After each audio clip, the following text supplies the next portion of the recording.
شروع اللہ کے نام سے جو بڑا مہربان نہایت رحم والا ہے۔ السلام علیکم ورحمۃ اللہ وبرکاتہ۔ حضور صلی اللہ علیہ وآلہ وسلم پریشانی کے وقت یہ دعا پڑھتے تھے۔ اگر آپ کو کوئی پریشانی ہو تو آپ اس دعا پڑھنے کا اہتمام کیجیے، انشاءاللہ الرحمن یہ پریشانی جلد ختم ہو جائے گی۔ دعا یہ ہے۔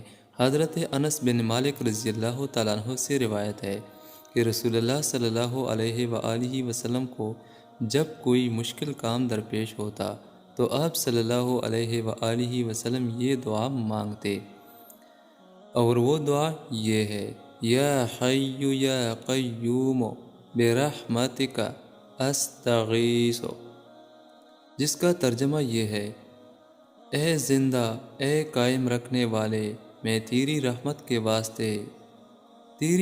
کے واسطے سے فریاد کرتا ہوں۔